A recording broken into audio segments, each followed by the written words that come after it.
Hello, Jeff Sawyer of J&S Solutions here. This is part 16 of the new hire training, and this part is going to be on setting up the 2-week meeting with your new hire, or actually your trainee at this point in the game. They've been hired on. You've let them know during the process that, hey, in 2 weeks I want to meet with you. You've set the time, you set the date, you've given them their 2-week schedule. They're good to go. They're down working with the person that's doing the training with them.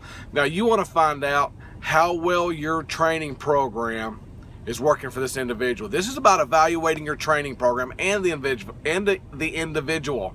This is a 2-part process, okay? It's all about finding out if you're giving them too much information, too little information, what they need more of, what they need less of. You want to dig in and spend, 15 minutes with them. You don't have to spend the whole day with them, but 15, 20 minutes with them and find out what they're learning. First thing you want to be able to do is check your training, okay? Get with the person that's involved over the training, that's training this individual, and find out what they feel they need more of. Then sit down with the trainee and find out what they think they need more of. And hopefully the two are in cohesiveness here. If not, then basically what happens, there's a breakdown in communication between the two. And that could be an issue, okay? That's something that definitely needs to be addressed, because you want them both singing the same thing. They want both to have the same answers when you ask those questions. So it's very important that you do that. And what you're looking for is to see how effective your training is with this person. So you want to ask them, what do you feel you need more of? Now that you've been 2 weeks, you're starting to see some things outside of the training, starting to do your job a little bit, you feel like you need more of it. I want to know what that is, because I want to make sure that the next trainee gets more of that. Okay, now it may take 2 or 3 trainees going through this, and you'll take notes on all of them. And when you get consistent notes across 3 of them, that's an issue with your training program. When you get one that needs more of this, one that needs more of that, one that needs more of this third thing, that's more than likely a learning curve difference between the 3 people, and I probably wouldn't react to that until I saw a few more people. And if those started popping up in other people, then I would react. But you get 2 or 3 saying the exact same thing, there's a problem with your training program. And that's what this is all about, okay? There are going to be problems with your training program when you develop it. You're going to give them too much of some stuff and not enough of the others. But you want to find out from them what they feel they need, and also the trainer, okay? And when you do a 3 months evaluation on them, 90 days, I would cover back with the training again, the exact same thing you're doing with this video right here, exact same questions. This goal, at this point, they'll be able to definitely pinpoint down some training issues with your training program, good and bad. Especially after 90 days, they will have a great feeling for their job at that point in the game. They may not know everything, but they'll have a really good feeling for the basics of it. That's the most important part. You can't train everybody on everything out there. It's just not going to happen. But what you want to do is make sure that 10% of the basics of the job that they consistently do, that is trained well, and they get it, and they're moving on with it and growing from there. One of the next questions I'll ask of is, what did you need more of? What was too much, and what do you need more of? Tell me more. You have to live by the words, tell me more, and what else? Okay, you got to keep them talking. You want to dig deep into this, okay? Just like during the interview process, you want to be able to dig deep down inside this process to improve your training.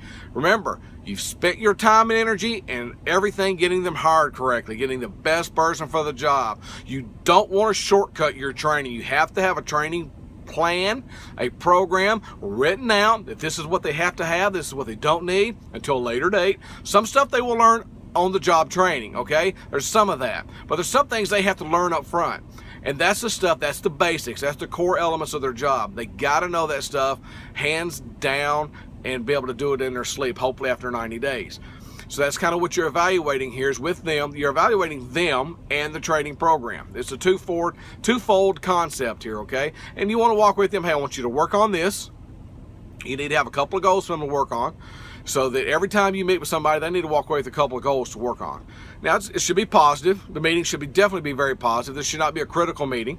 If it's a critical meeting, the chances are you did not follow the program up front and hire the wrong person for the job.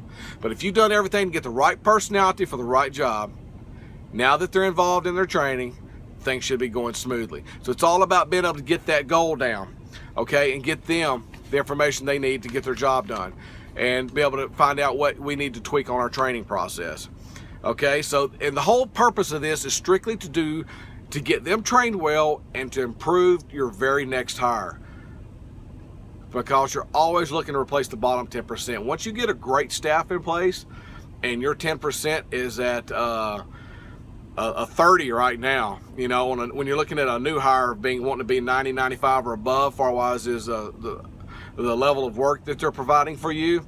And when you first start this process, a lot of people have got 30s and 40s that are their bottom 10% of their company that need to go away. They either need to step up or step out. First goal is always step up. You always want to take care of the people you have working for you. If they can't physically take care of you, then they do need to step out, okay? But you want to do everything in your power to step them up first. What'll happen is over a year or so of working this program, you will find that bottom 10% will move from the 30-40 range to the 70-80 range. That's where you want to be at.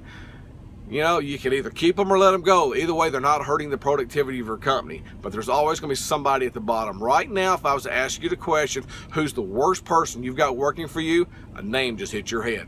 That person, you need to be looking to hire for them right now. You need to start the process. They need to know that they're the worst person working for you in a very positive way, but they need to know. And you'll work on replacing them. You'll either step them up or step them out. I guarantee you've got 2 or 3 at the bottom that could go bye-bye and you would never notice they were gone. They're a warm body for you. They're not productive. They're not putting out work for you. So the whole purpose of this is to increase your training program. Get that training program great, okay?